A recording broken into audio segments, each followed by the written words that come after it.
Good afternoon. My name is Ameen Haque, and when I was growing up, when I was young, when I was in school, I used to stammer quite a bit. I would stammer, I would stutter, and I would trail off mid-sentence. I would not finish off my sentences. I realize I'm not the only one who does that. There are quite a few who do that. But it took me some time to find that reassurance that I'm not the only one. So when I was growing up, I used to stay a lot at home. I was a little shy, I was a little reserved. I would not go out and play with other kids as much as I'd like to. And what do you do when you stay at home and spend more time at home than most people do? I remember two things very distinctly. We used to talk a lot. Real conversations, but talk a lot. We do that sometimes when we don't have electricity, but we don't have that comfort anymore. Power backup kicks in. But we used to talk a lot about everything. The second thing I used to do a lot was that I used to read a lot. And I used to read a lot of stories, not math or science. I may have been somewhere else if I was reading math or science. But I'm over-indexed on stories. The same stories that you read, but I could win a quiz on Indrajal comics, hands down. And I was a bigger fan of Indrajal comics than Amar Chitrakatha, but I started off with Indrajal comics and the usual stories that we all grew up on, Champak, Chanda Mama, Amar Chitrakatha. And there is a hierarchy that we all follow, don't we? If you've grown up in India at a particular point of time, most of us follow that hierarchy. You move on from these stories to Famous Five and Secret Seven. And then from Famous Five and Secret Seven, you move on to Hardy Boys and Nancy Drews. Nancy Drews?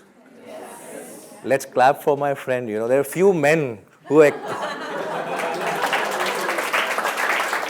There are very few men who have the courage to admit in a large gathering that they've read some Nancy Drews. I read some Wilson Boone as well.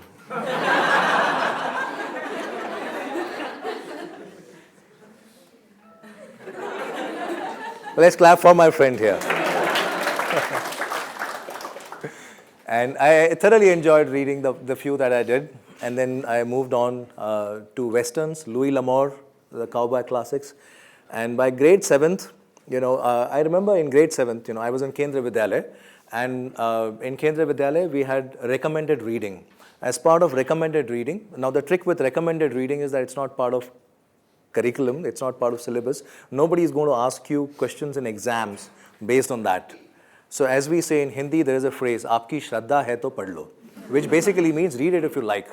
But I was reading Ramayana, and this was not Amar Chitrakatha Ramayana, this was proper Ramayana, this was thick Ramayana, in difficult Hindi. And in grade 8th, recommended reading was the Mahabharata, and I was reading the Mahabharata, which had my mom freaking out and terribly worried about me. Normal kids don't do that. So out of deep concern and out of anxiety for me, she enrolled me into speech therapy, into elocution, into debate competitions, into poetry recitation, into the drama club. Like comprehensive damage control strategy. I am really grateful to her for that. I am very grateful to her for that because all of these things together helped me a lot. And out of all of these things, I fell in love with theatre. And I wanted to do nothing but theatre. I wrote my first play, and it was a copy, I must admit. But I wrote my first play when I was in grade 9th. I directed it, I directed my friends, and I participated in it as well. And if some of you, I can see the expressions, wow, that seems like an early start. If there's anything that describes that play, pathetic might be an understatement. And there are many people who are walking this planet still scarred by that experience. But you know how good teachers are. My teachers were fantastic. They said, Ameen, what you're doing is wonderful. Do more. They had no idea that I would take up their advice seriously, and they would have to suffer a lot after that. But I continued doing more, and I did much more in high school. I did much more theatre in college than most kids do, and that's what I really wanted to do. But you know how it is growing up in middle class India? You don't choose extracurricular activities, at least that's how it was when I was growing up. And it still is the same. We don't choose extracurricular activities as profession choices. We choose what our percentages allow us to do, and there is a strict hierarchy there. So to cut a long story short, I did a course in business administration, worked in sales, and then I got lucky to get into one of the best advertising schools in India at that point of time, an institute in Ahmedabad, and we had wonderful campus placements, so one of the world's best advertising agencies at that point of time. And even now, at this point of time, Ogilvy and Mather came to a campus, picked me up, and I moved to Mumbai, advertising Mecca, and I started earning my own salary. Now that I was making money, within a week of moving to Mumbai, I joined a theatre group. And these two tracks, that I had a day track and I had an evening track, day track advertising, evening track theatre, kind of defined my journey over the next 18 years of my life. So I moved from advertising to marketing. I was head of marketing for Louis Philippe. And then I moved from marketing to consulting, specifically brand strategy consulting, go-to-market strategies, India entry strategy, how do you increase your market share, how do you command a premium for your brand strategy. Now, if these were my day tracks, my evening tracks were theatre, poetry, as a student of cinema, and as a photographer. And if there was any one thread that, if there was a single thread that combined or that was common between both of these tracks of my life, it was the fact that I was dealing with stories and narrative in both of them. And working with stories in both of these, I realized that, we don't leverage stories in our work as much as we can. And we don't leverage stories in education as much as we can. And with a desire to address that, I plunged into the world of storytelling as a story coach, as a story consultant. And what we're going to do today is we're going to look at business storytelling specifically. What are the principles of business storytelling? How can we tell better stories about our products? If there are a couple of frameworks that we could use, and how to build a bank of stories. That's what we're going to do. So let's go straight into this. What I'm going to do is I'm going to share a video with you. Now, it may seem at first glance that this video has nothing to do with business, but we will look at it with a business lens, and we will see this from a business lens. Now, this guy that you see here, he has a business issue. He puts out an elevator pitch, a business message, and that doesn't work. And then he gets some help, and magic happens. We'll look at that and see what are the principles we can derive from that, and I'll walk you through business storytelling principles that we can derive from this film. So let's take a look at this film.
What did you do to my sign?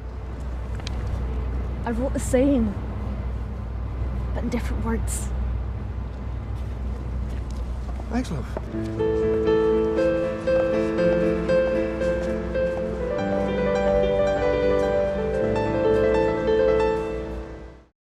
Now, I am not an expert on morality, on ethics of begging, so we are going to look at this in a very objective sense. This guy is in business. He has an elevator pitch. That pitch doesn't seem to resonate well with the audiences. They are just passing him by. And then the lady comes and changes the message, and magic happens. What are the principles that we can derive from this in terms of storytelling?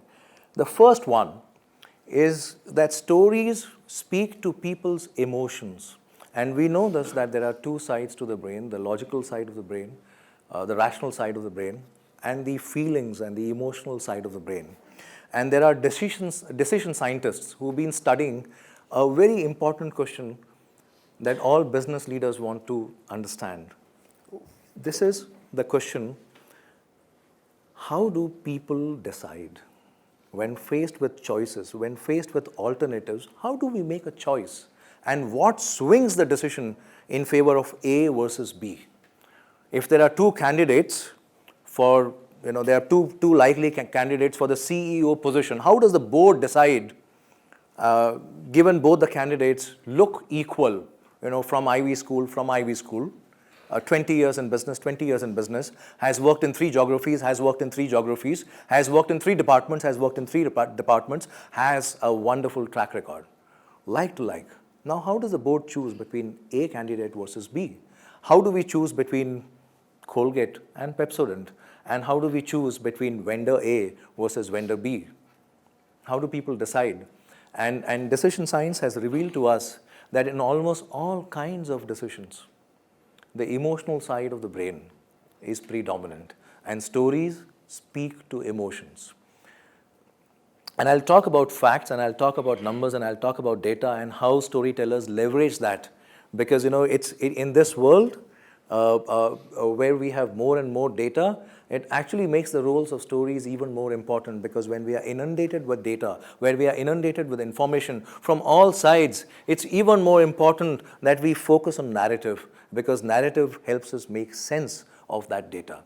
So speak to people's emotions, and when you speak to people's emotions, it gathers and it results in a higher response. ROI is higher when you speak to people's emotions. The second one is build common ground. And it's interesting that the first word that this guy used on that poster was I. That's not a great place to start your stories. But if you look around, a lot of corporate stories, a lot of organization stories, a lot of sales stories start from I. A lot of product pitches start from I. This is my product, this is my idea, this is what I have done. But I is not a great place to start. Because, I presumes that, what I am interested in is something that you are interested in as well. But she doesn't make that assumption. And she starts by building common ground. And that common ground here is, it's a beautiful day. You can see that. And when you see that, you're not in agreement. Yes, it's a beautiful day.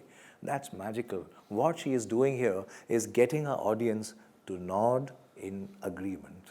And when your audience starts nodding in agreement, you are in a better place to sell them something. So get your audience nodding in agreement by building common ground.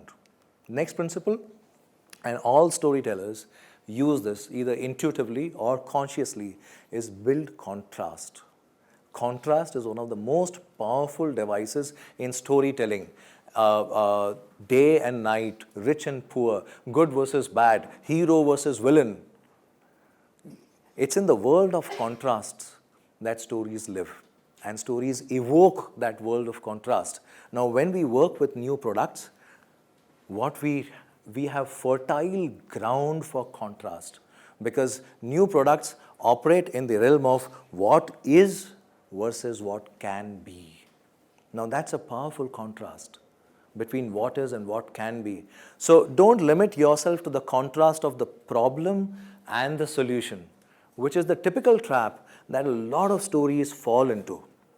See beyond and see what you can do in terms of contrast, in terms of exploring what is possible today versus what can be possible, in terms of what can be done today versus what can be done. In some ways, when we are building new products, you are building a new world. When you're building new products, you're building a new kind of world. Paint a picture of that world, because what you want to do is not just at a literal level get people to use that product. What you want to do is you are selling citizenship to a new world, to a new planet. And you want people to raise hands and say, we want to be citizens of that world. So paint a picture of that world and describe that world at contrast with today's world. Use that contrast. And she uses that beautifully here. She uses it beautifully in an emotional sense. She uses it beautifully when she says, and she uses it in a positive sense. This guy was operating from a place called sympathy. But she is not operating from sympathy. She is operating from empathy. That's a powerful position to operate from. Right? That guy is saying, look at me, I am in a sorry state, please help me. But what she is saying is there's a powerful flip happening here. She is not saying how bad, look at me, how bad I am. My condition is really bad, you need to help me. Instead, she is saying, you have not paused in life to think about this, but take a moment to think about this. You have eyes, you can see. That's a powerful flip. You can see. She makes you feel better. And that's the switch that I'm talking about, from sympathy to empathy. And then she establishes the fact that there is a big divide between what you can see, but I can't. And that contrast is, it's implied in the earlier pitch. But here, it's explicit. So you need to draw and build on that contrast. And that's what she does. It's a very powerful tool of storytelling. See, when you're building new products and telling the story of those new products, how you can leverage contrast. And I say this, that a beautiful definition of storytelling for me, particularly business storytelling, but for all kinds of storytelling, really, is truth well told. Now, I'm not a big fan of definitions. I never was a big fan of definitions in school, but I like this because there are two parts to stories. First, all stories must come from truth, because if they are coming from a place called falsehood, then those stories are going to have a very short shelf life. We've seen that with enough stories that tried to leverage falsehood, they couldn't go far. So falsehood has a very short shelf life. In life, but more particularly so in business stories, they have to come from a place called authenticity. Stories have to be authentic. Stories have to be truthful. They have to be based on fact. They have to be based on data, and that data has to be truthful. But as we saw in this example, truth alone isn't enough. That guy was stating the truth. I am blind. Please help. But it doesn't work. It needs to be stated beautifully. That's why truth has to meet well told. And that well told is articulation. That well told is presentation. That well told is visualization. That well told is use of metaphor, is use of contrast. When well told happens to and meets truth, then it becomes a story. Which is why we've seen this in life. It's not what you say alone that matters, but how we say it that makes all the difference. There are people who've said no to you, and your friendship with them has broken. And there are others who've said no to you, and you're still friends with them. And the difference is how they said it. There are other, I could give you another example. There's a boss you worked with, and during performance appraisal, he gave you honest feedback. And it was critical feedback. And he told you the areas that you were lacking in. And you came out crying, and you hated that guy, and you never want to work with that boss ever again. Another performance appraisal, another guy shares the same feedback with you and points out the inadequacies, but does it in a manner that when you come out, you feel so happy that you want to work with this guy all your life. It's not what you say, but how you say it that makes all the difference. So look at both. Often in storytelling, we look at content, but we forget how are we going to communicate that content. The way that content lands is as important as the content itself. It's not just the fact or the data alone, but how you're bringing that fact alive that makes all the difference. So explore that in your stories. And last, a lot of damage has been done to business storytelling by something called CTA, call to action.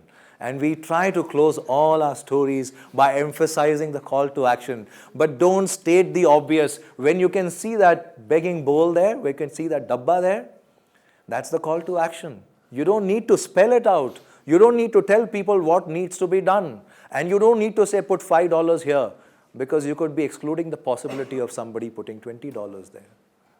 So don't get too excited by CTA. Use it very judiciously. CTA is not, call to action has almost become a mandatory, and we use it like a mandatory. Put the mandatories which are there, which are required to be put in. But think about what is mandatory and what is not. And don't state the obvious. Now we work, there are firms like KPMG and Deloitte that are audit firms, right? You could think of us, and the work that I do, the work that we do at Storywallahs is we audit stories and we audit presentations, and you'll be surprised to see how much of obvious we come across in presentations that is not required there. One of the best ways, easiest ways to make presentations better is to remove the obvious from presentations. It's not by adding, but by removing that sometimes we make our stories better. See what you can remove from your stories, and those stories will come out far more beautifully. Now, if you look at universal story structures and say, how do I leverage this for the product that I am building? I work on a product team. We are looking at this particular innovation, and we believe that this is going to change the world. How do I go out and tell the story of this product? How do I communicate it internally to stakeholders? How do I get it buy-in? How do I get a budget on this project? How do I buy a deadline extension on this project? How do I tell the story of this product? All stories come from a universal story structure, which is fairly simple. There is a character in a story, there is conflict, and there is resolution. Central to a story is conflict. When there is no conflict, there is no story. So let me state this again. If there is no conflict, there is no story. One of the ways to look at conflict is to say problem, right? A simpler word is problem. Boy loves girl, girl loves boy, and they live happily ever after. Nobody's seen that story. Nobody's written that book. Nobody's seen that movie. But boy loves girl, girl loves boy, and father says, "Nahi, ye shaadi nahi ho sakti." No. And there's a story there. Without a conflict, there is no story. If the Kauravas had given to Pandavas what was rightfully theirs, we wouldn't have had the Mahabharata. If Ravana had not kidnapped Sita, we wouldn't have had the Ramayana. If there's no conflict, there is no story. Now that's a universal story structure. How do we leverage it in business? And how do we how do we take that and bring it into the world of business? For me, it's very simple. Without a conflict, there is no business. Because an entrepreneur looks at conflict as a problem in consumers' lives. And he says the flip side of that is an opportunity for an entrepreneur, for an innovator, for a pioneer. And when you resolve that, then there is a story in play. And if you can't resolve it, then it's not a great story. So do you see this? Innovation and story, business and story have the same structure.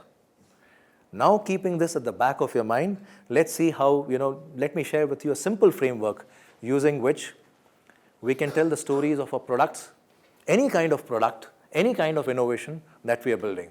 And that structure is fairly simple. I talked about contrast earlier, and the way to paint a picture of that world is to use something like this and fill in the blanks and say, imagine a world where ... What kind of a world do you envision with the kind of product that you are building? What will happen in that world? What would people do that they don't do today?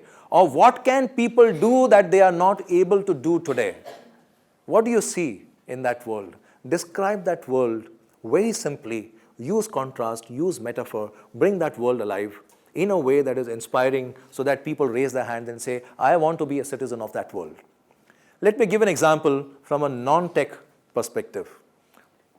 Dove, globally, said that, there is a big conflict. What is, so brands, products, innovations, ideas have to resolve conflicts.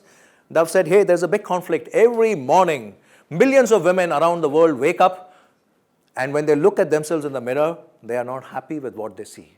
They see themselves as themselves, and they are not happy with what they see. And that's a big conflict. They are not happy because the world of beauty, the world of fashion, the world of cosmetics is telling them that you are not beautiful. You are not beautiful. The lady on Vogue, she is beautiful. The lady on Cosmopolitan, she is beautiful. The lady on Femina, she is beautiful. The lady on red carpet, she is beautiful. The lady in Hollywood, she is beautiful. But you aren't. And there's a big distance between where you are and where they are. And she sees that distance and says, that's impossible for me to achieve. And when you see that impossibility and say, hey, it's beyond me, You feel bad about where you are because somebody else has taken ownership of the beauty story and said, this is what beautiful is. Now that's a big conflict. How do they resolve it? Or how are they trying to resolve it? By taking ownership of the story of beauty and rewriting that story. So a possible articulation for them could be, imagine a world where beautiful is the body we are born with, is the way I look right now. Okay, folks, so very quiet, please. Cameras rolling. And we're recording sound. It's slated. Sounds great.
Well, that's one kind of an example, right? So you don't need a tech product. You don't need, sometimes all you need is insight into what a big conflict is. And once you identify a conflict that is large enough for people, that people face, then you'll find a solution.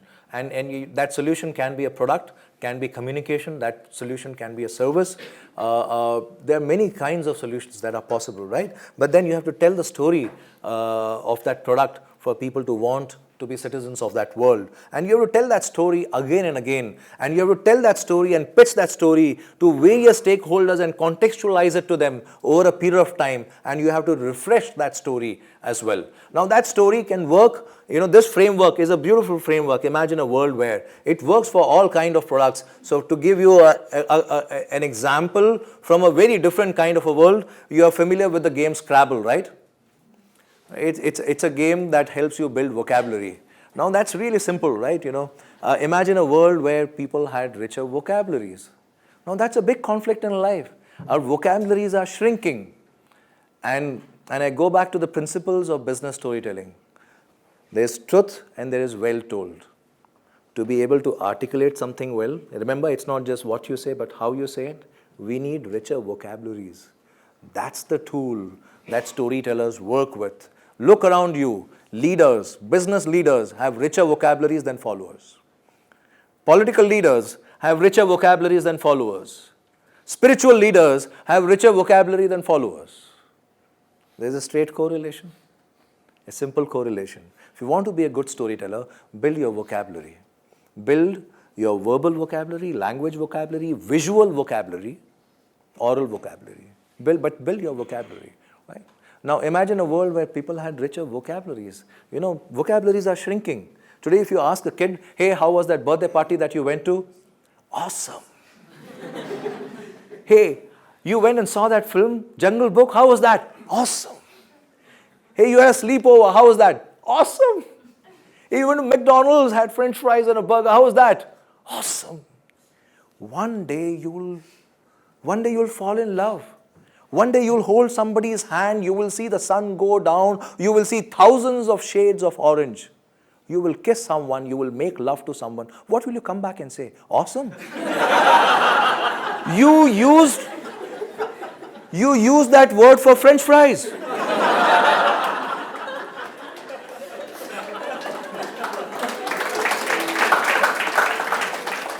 So you see, when vocabulary shrink, we have lesser available, we have lesser power to communicate our ideas in a way that touch the heart. And we can't communicate. So in order to become better communicators, we need to build. You want to be a storyteller, build your vocabulary and build your visual. There are all kinds of vocabularies. Verbal is one. But explore what vocabulary you can be strong at and build that. Because if you can't, then how will you express new ideas in interesting ways or existing ideas in newer ways? Well, that's what storytellers do. Now, when that guy had put up a board, all he was saying was, I am blind, please help. He was using two magic words, please and help. But we've seen so much of that it's not working. So when messaging leverages words that everybody is familiar with, that messaging becomes blind spot. And people see it, but people don't see it. It's like cows in India. You see them, but you don't see them, right? They're beggars at the traffic signals. You see them, but you don't see them. And it takes a foreigner to come into India, and they say, oh my God, you got cows on the road. Right? So because they see it from a fresh perspective. And you remember when he asked the lady, what did you do to my sign? She didn't make the hoarding bigger. She didn't put 4 signs. She is not increasing the media spend on the messaging. On the same spend, on the same size of poster, all she did was change the messaging. It's vocabulary. It's how we say it that makes all the difference. So, imagine a world where people had the power of vocabularies. So, this is from the work that, Ogilvy, the agency that I worked with earlier in advertising, did for Scrabble in India. 1, 2, hey, you two, come here. Why you're late? Sir, I overslept. Go, do 50 push-ups. And you, why you're late? Sir, I have clinomania. What? Sir, I have clinomania. Oh, okay. You take rest.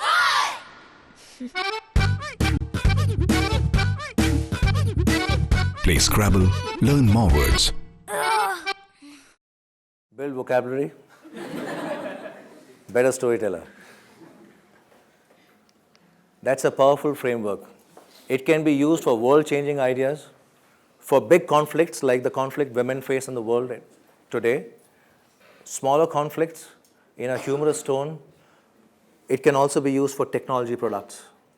If we were to go back in time, and since we are at Google, and say, let's use this framework to say, how do we tell the story of Google search? A good metaphor could be that, imagine a world where people can find their needle. You're looking for your needle, not anybody else's needle, but your needle in a haystack, because that's what the World Wide Web is.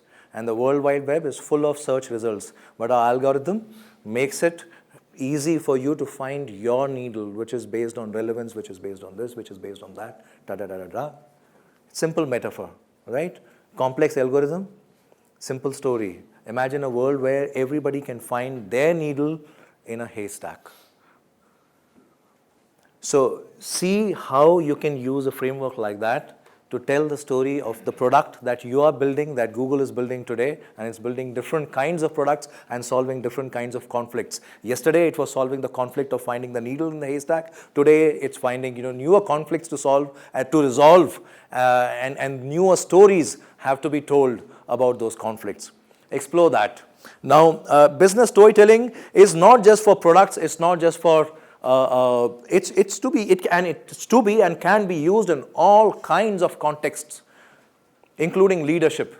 And leadership is not just about vision and setting the vision. That's a large part of it. But it's also about building a team and working along with team, nurturing a team, nurturing talent. So I'm happy to share with you the story of when I realized the power of story, when I use it during a performance appraisal. No, not my performance appraisal, when I was conducting performance appraisal. And I was sitting in my cabin, and I led a strategic team of about 7 people. And it was that time of the year when you look back at the performance, when you set goals, and you assign a number after that conversation.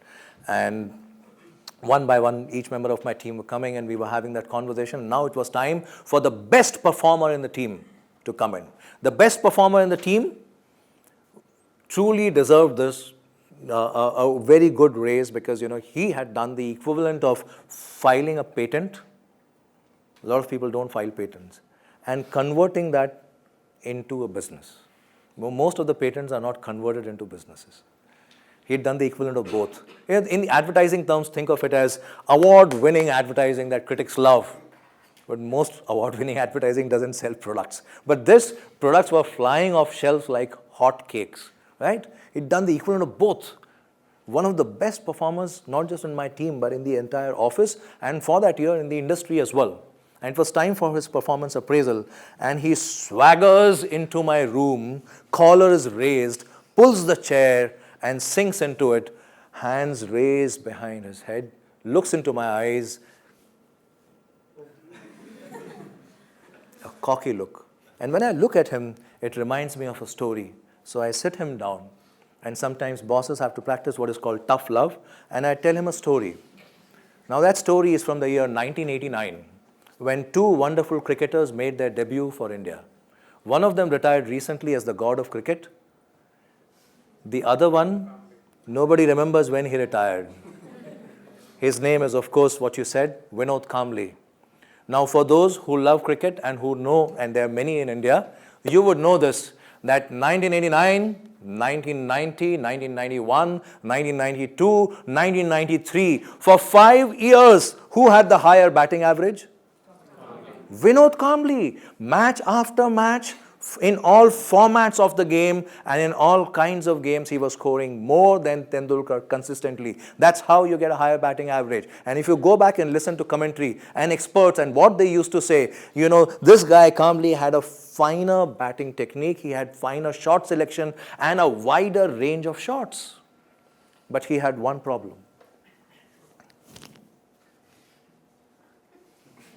Attitude. And in life, we underestimate hard work and we overestimate talent.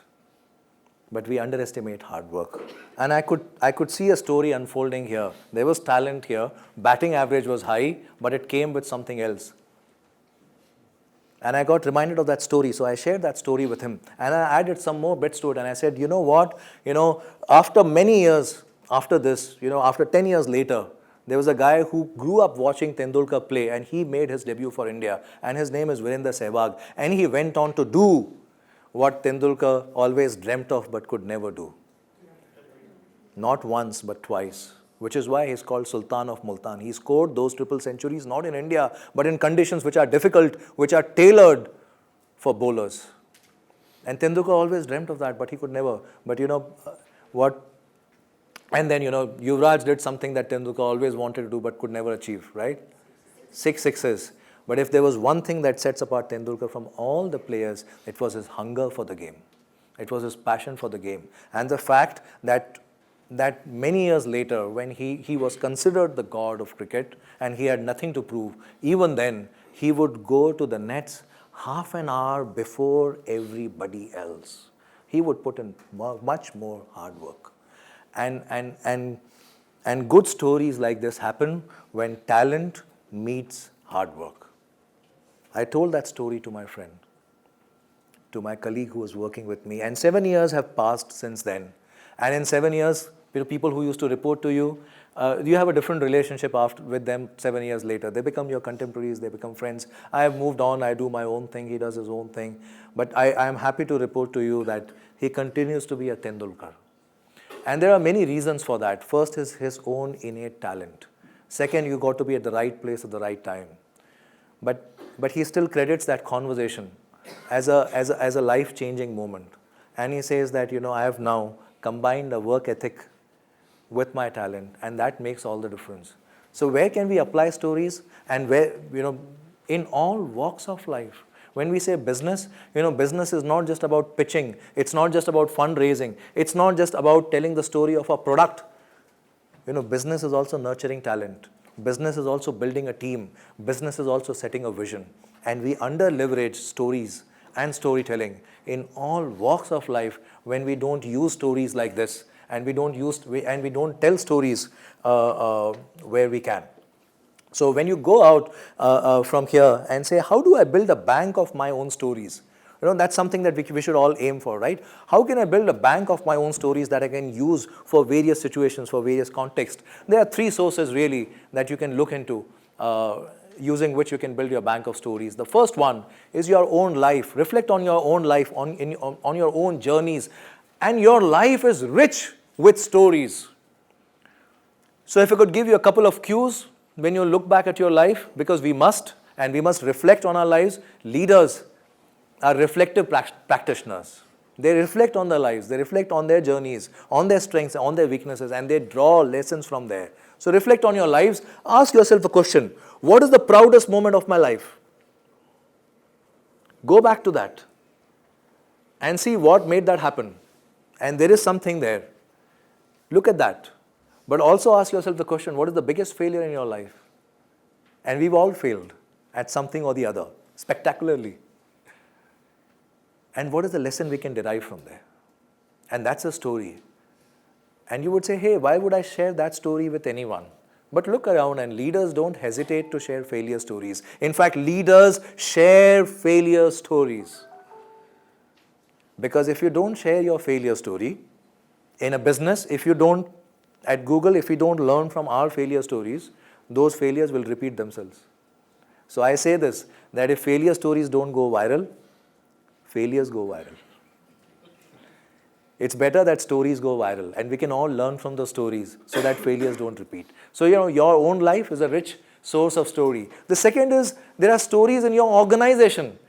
And there are stories, in this company that are there, but we look around and there are enough stories.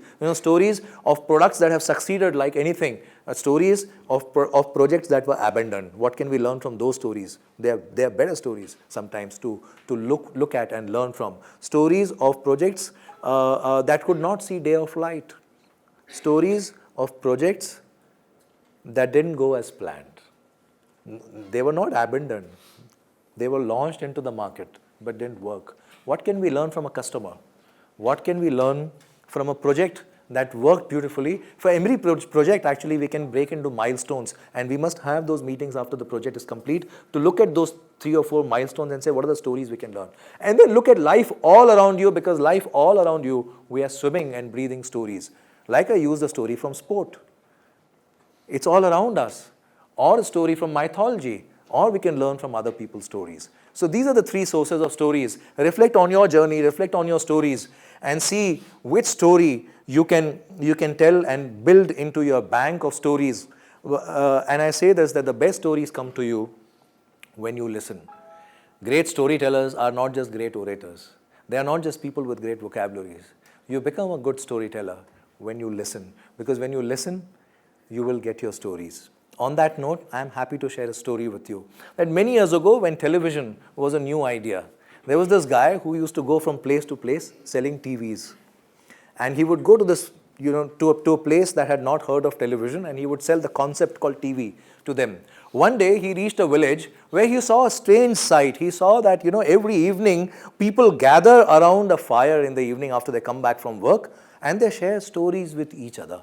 He said, hey, you guys love listening to stories, right? And you guys love sharing stories. You guys will love this box. It tells you a lot of stories.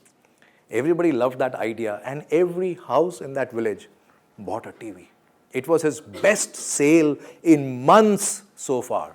He was so happy he'd met his quota for the next 3 months. He went on a holiday, and then he went on to other places. And a few months passed, and he was coming back, and he was passing by the same village. And he said, I must visit this village. These people were so nice.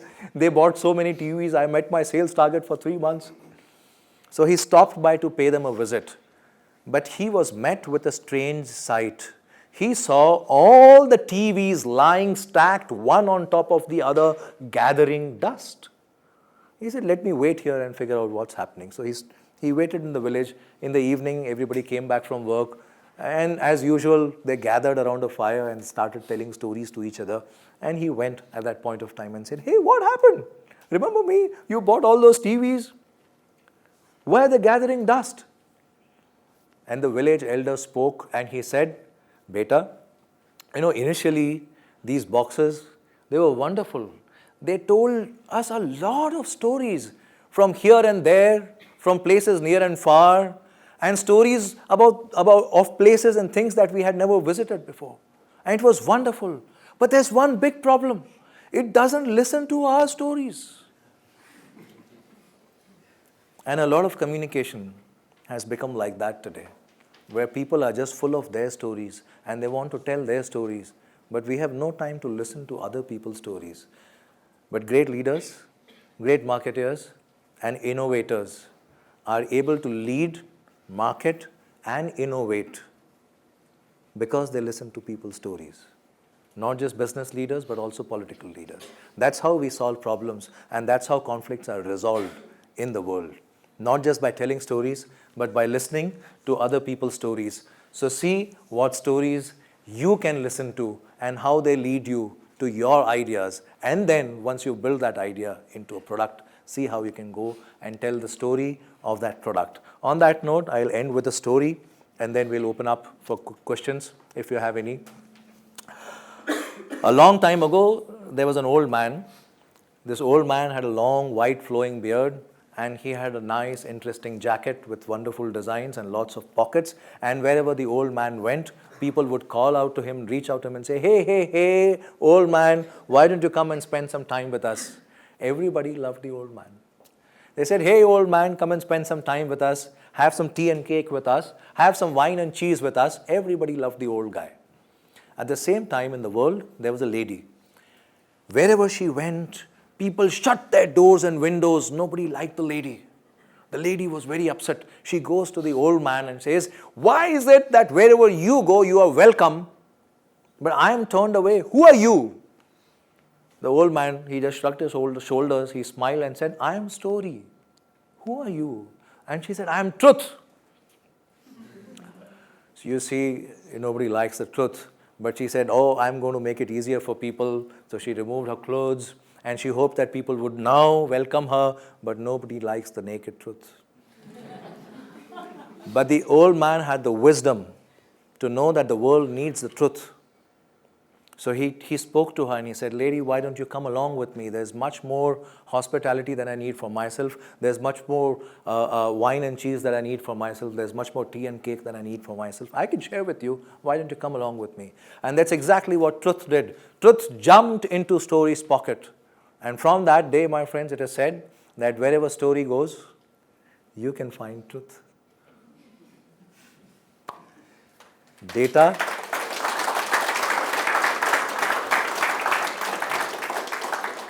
Data is that truth. Data is that fact. Wrap it in a story, and wherever that story goes, you'll find that truth. On that note, I close, and I hope your story takes you to interesting places. Don't hesitate to share your story. Listen, share, and craft.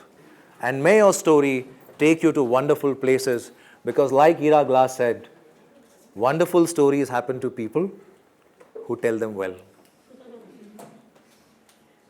This is the point where I say, I'm happy to take questions if you have, and happier if you have none.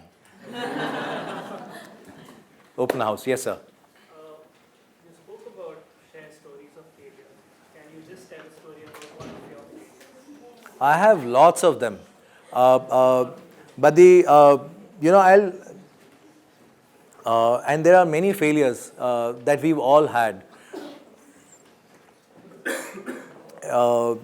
One of the failures that I had when I started the firm, and I had never been an entrepreneur before, and I'd worked in as a salaried employee, and we have no entrepreneurial bone gene in the family. My parents were teachers. All my cousins are either teachers or doctors or employees.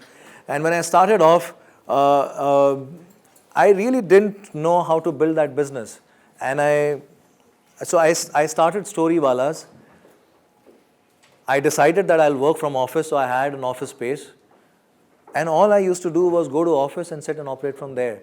But there was no business was coming in. And I realized that this is not how business works. I was expecting business to come in just because in my mind I thought a business has, and then I had to figure out a lot of things on how to, we still don't do business development in the traditional sense. All a business comes in and knocks at our door, but how to get them to knock at our door is a big lesson that I learned. I had no idea how to do that. And there are really two ways of building business. If you look at all methods of building business, you can put them into two buckets. The first bucket is you go and knock at somebody's door. The second bucket is you get people to knock at your door. And I failed at this miserably, and I learned that. So first year, if I go and look at the first year business that we did at Storywallahs, for the first 9 months, our billing was 0. And I learned it the hard way. But then I learned how to get people to knock at your door. And sometimes failure is good, because if you can reflect on it, if you can dwell upon it, and see what made you fail and learn from it, then it's good. Thank you. Thanks. A wonderful question. Yeah, so in our day-to-day life, rather than general stories which are attractive, right?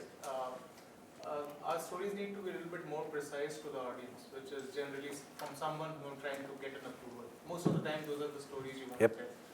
So, is there a difference between the principles that, or maybe there's a modification to the principles listed over here when you're trying to do targeted storytelling? So, anything over there like which we're missing? Yeah, I think the principles remain same. The way you apply them, becomes a sharper lens. And one thing that you would add to this list of principles is what I call a WIFI. The WIFI is a simple principle, WIIFY, what's in it for you. That's a very important principle, because somebody is going to give you an extension, not because there's something in it for you, because there's something at the end of that extension period that's going to come back to me, right? So the WIFI principle is something that gets added on when we go from these macro to the micro nuances of everyday work, and you add the WIFI principle. When you ask for an extension, I'm not asking something for myself. There's something which is coming back to you at the end of this. If you don't give it to me, it may not come back to you. Right now I'm not in a position. And when we walk them through that and get them to see things from our perspective through the transport that we are supposed to do as storytellers, then they will get that picture. There's a second one which you didn't ask, but we do a lot of work with numbers and data. And when you apply these principles, how do you apply them to numbers and data? That's perhaps another talk for about 15 minutes or 20 minutes. There are 3 or 4 specific principles that help us bring numbers and data to life. There's somebody from Google who's done wonderful work. Google in other market where she's written a book as well. She's no longer with Google, but she's written a book on how to tell stories using numbers and data, and that's a good reference point to get started. But the principles are fairly simple. The name will come back to me in a bit. So you talked about increasing vocabulary, and not just the words, but also visual vocabulary. Can you elaborate on it, and how do you use it in your story? Well, pictures speak louder than 1,000 words. We've all heard that before. But when I speak of pictures, I don't just mean pictures in the sense that we used to think of them. Of course, they're very powerful. I can tell you a story about how Ratan Tata, when he briefed the team for Nano, which is one of the biggest disruptions that happened in the automotive world before Google and Tesla came along. That journey was triggered with a presentation that used one slide and one photo in that slide. And that photo was something that he saw. He saw a family of 4 on a scooter. Hum do, hamare do. And all he did was he came back, he sketched that on a piece of paper. And he says, I'm not great at sketching, but he sketched that. And he drew a roof on top of that scooter. And he gave it to his secretary and he said, can you scan that? And they scanned that image and put that into the presentation.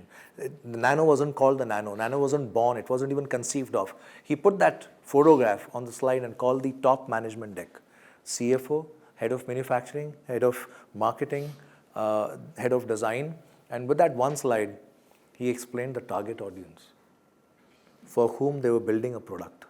He explained the conflict. These are people who are exposed to elements, people who are exposed to rains, people who are exposed to beggars and all kinds of things at traffic lights, right? So he explained the conflict, but through that slide, he also said, what is the target audience? And when you say the target audience, he also explained through that side, what is the price constraint? We are not making a car for car upgraders. We are making a car for upgraders who are going to buy a car for the first time, scooter upgraders to car. And that has a price target. And that price target, through that he explained the materials problem, because to achieve that, there will have to be some innovation in terms of materials and metallurgy and how you fuse glass with metal and all of that. So he spoke to the head of design, head of manufacturing, head of finance, head of marketing, all of that through one slide. Now that's a powerful example. But I don't mean visuals only in that sense. That's one part of your visual vocabulary. The second part of visual vocabulary is data visualization. How do you bring your data alive? For any two sets of data on X and Y axis, today there are 20 visualizations that are possible. You can bring it alive in a graph A versus graph B. Typically, we don't explore those 20 visualizations to say which one is the best to communicate the Wi-Fi. Which one is the simplest? We don't put up 4 slides, four different charts and say which one communicates this the most. We don't do that. Typically, we just go ahead with what comes to us intuitively. And developing that vocabulary takes some time. But it's just a function of doing something again and again, and you get better at it. So that's on visual vocabulary. And there was another question from there. That's the last question we'll take, and then we'll stop. Yes. So, Ameen, I wanted to ask this question. Who do you think is a storyteller who has influenced you a lot? Well, my mother. When I was growing up, we had a lot of stories about partition. We had a lot of stories. I was brought up by a single parent about loss of things in family. So I heard a lot of stories. She was a teacher, so I had a lot of stories about how we should look at life. And she was a teacher in the purest sense, no tuitions. She believed in that the best education is that you can give during the class, not afterwards. And if you're not doing that, then you're not doing a good job as a teacher. So all the good things that we learn from teachers. She was my first teacher. The mothers are typically your first teachers at home. I got a lot of stories from her. In terms of business storytelling, there's this wonderful guy I worked with for 10 years. His name is Santosh Desai. He's written a wonderful book. He writes a column in Times of India every Monday. City, City, Bang, Bang. That's the guy. I think he's a fantastic storyteller. I've had a wonderful working relationship with him. It's very, very rare that you work with somebody for 10 years. I've learned a lot by seeing him at work.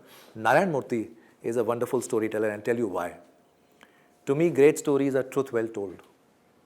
And when I say truth well told, you have to live that truth, embody that truth in your life. When he told his people, fly economy, that's not messaging. You have to live that truth yourself. You have to fly economy. That story has to be evident in your life, right? So he lived his story, and he lived life by the story that he told. When you can live your life by the stories that you tell, you are a fantastic storyteller. Thank you for having me over.